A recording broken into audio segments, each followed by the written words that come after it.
میرے پاس پروفیسر عبد الغنی فاروق کی ایک کتاب ہے، اس میں ایک نو مسلم عیسائی کا تذکرہ ہے جن لوگوں نے غیر مسلموں نے اسلام قبول کیا، ان پر پی ایچ ڈی کیا انہوں نے۔ ایک عیسائی آدمی نے اسلام قبول کیا تو اس سے لوگوں نے پوچھا کہ تو نے اسلام کیسے قبول کیا؟ کہنے لگا ہوا یہ، ایک عیسائی نوجوان تھا، وہ ایک مسلمان نوجوان تھا تو وہ یہاں آیا ہمارے ملک میں، شکار کرنے کے لیے نکلا، جانور کو گولی لگائی تو ایک نوجوان کو لگ گئی۔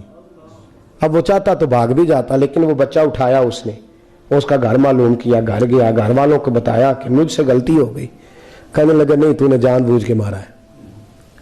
کہنے لگا وہ تمہاری مرضی ہے۔ کیس لگا، اس کو انہوں نے پھانسی کا حکم دے دیا۔ ایک دن وہ جو اسلام قبول کرنے والا ہے وہ ایس ایچ او صاحب ہے، انسپیکٹر صاحب ہیں اس علاقے کے، انہوں نے اسلام کو ان سے پوچھا گیا تو وہ کہنے لگے نوجوان آیا تو میری کسٹڈی میں میرے پاس اس کا کیس لگا۔ میں جتنے دن وہ اس کی تفتیش کرتا رہا میں دیکھتا کہ وہ بڑا دھیما ہے، نماز سے بڑی دلچسپی ہے، درود شریف سے بڑی دلچسپی ہے، قرآن پاک سے بڑا پیار ہے اور باتوں میں بڑی مٹھاس ہے۔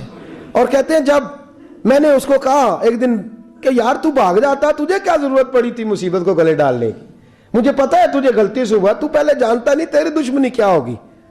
تو کہنے لگا میں کیسے بھاگ سکتا تھا، میرے نبی نے جو دین دیا ہے وہ دوسروں کی خیر خواہی کا مذہب ہے صلی اللہ علیہ، کیسے بھاگ سکتا تھا؟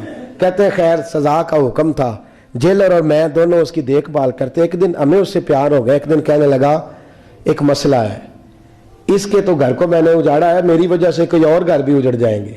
کہا وہ کیا؟ کہنے لگا کئی لوگوں کی امانتیں میرے پاس، مہربانی کرو مجھے 2-4 دن کا ٹائم دو، میں وہ امانتیں دے آؤں، یا کچھ لوگ ہیں میرے جاننے والے ان کے سپرد کار ہوں۔ کہتے ہیں ہمیں اس کے سے پیار ہو گیا تو ہم نے اس کو جانے دیا۔ اب جس دن پھانسی لگنی تھی اس دن وہ آیا ہی نہ۔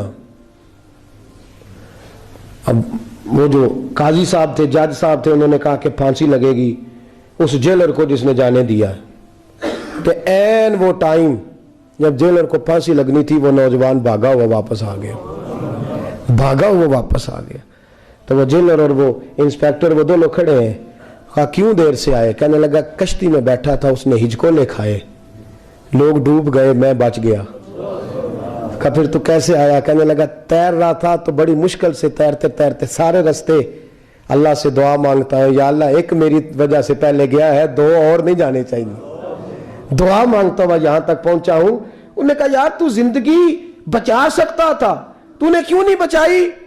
کہنے لگا میں پہلے ایک کی لے چکا، اب تم دونوں کی بھی لے لیتا۔ اس نے کہا ہم تو عیسائی ہیں، تو مسلمان ہیں، مر بھی جاتے تو کیا حرج تھا؟ کہنے لگا کیسے مر جاتے؟ میرے نبی نے کہا ہے دین النصیحہ، دین دوسروں کا بھلا کرنے کا نام ہے، دوسروں کا بھلا کرنے کا نام۔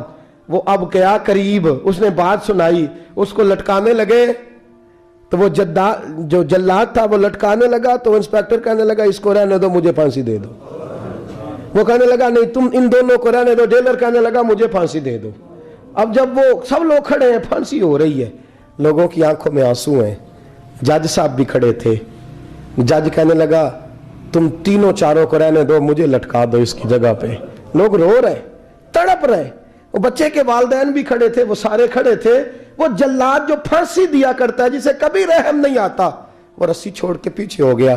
لوگوں نے کہا تو کو پیچھے ہو گیا؟ کہنے لگا اگر یہ مرے گا تو میں بھی مروں گا، مجھے پھانسی ملے گی۔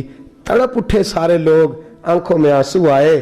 جب سارے روئے تو بچے کا والد آگے بڑھ کے کہنے لگا قسم ہے اللہ کی عزت کی، اگر تیرا یہ رنگ ہے تو محمد عربی کا کیا رنگ ہوگا صلی اللہ علیہ۔ سب لوگ کلمہ پڑھ گئے، مسلمان ہو گئے۔ تیرا احسان، تیری خیر خواہی لوگوں کو دین کے قریب